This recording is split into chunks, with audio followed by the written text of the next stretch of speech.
Analicia Thompson, 26, Miss World, Paradise Island. Well, as many of you may know or remember me, this is not my first time in pageantry, and basically I decided to re-enter because since then I've acquired a lot of new skills and talents, and I really like the opportunity to demonstrate those talents and hopefully this time become successful in obtaining the crown. I think the most unique thing about me is my curiosity.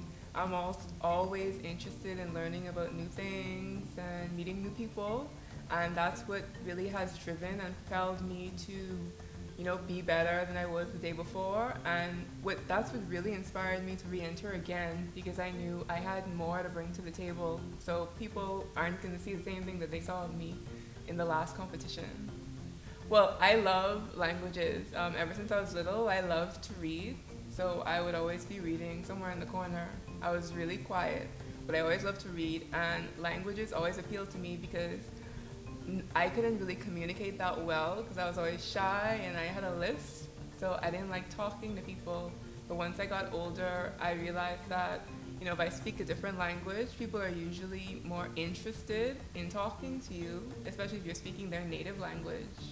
So that really became my way of sort of stepping out of myself and meeting new people because I enjoy exploring new cultures and meeting new people. So I still speak Spanish fluently and I'm pretty confident in my French skills.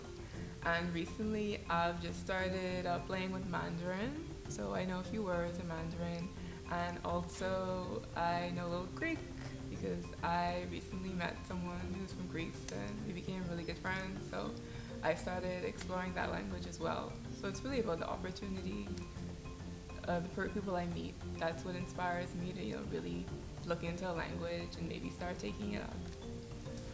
Well, the most inspiring moment for me came when I volunteered in Ethiopia for a summer, for an entire month as an English teacher.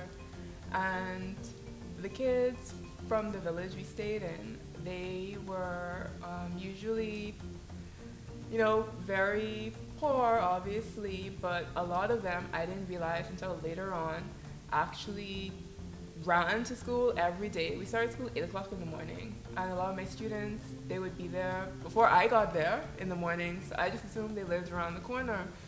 And near the end, I was talking to one of the nuns who ran the facility, and she said, some of these kids really have to run 5 miles. They live literally 5 miles away. They run to school. They don't eat any breakfast. They come to school hungry, they run to school, and then they stay there all day, and then they have to run back or walk back home. And if they're a woman, not only do they have to do that, they have to wake up, cook, clean, make sure their family's taken care of before they're even allowed to leave. So to me, that made me feel very privileged that I grew up in a place where I didn't have to do all that. I got dropped to school, I went to school, got my education, I didn't have all those responsibilities on me, and I didn't have all that pressure on me, and that that eagerness to learn is what really inspired me to sort of appreciate education and learning and the opportunities that I've had to be able to learn.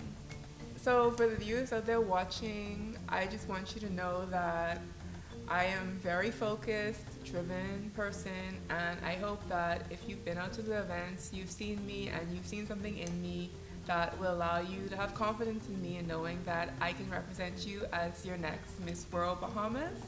So I'd love you to follow me on my journey to the crown. You can use the hashtag BeautyByNature on Instagram. And once again, my name is Analicia Thompson, and I hope to be your Miss World Bahamas 2015.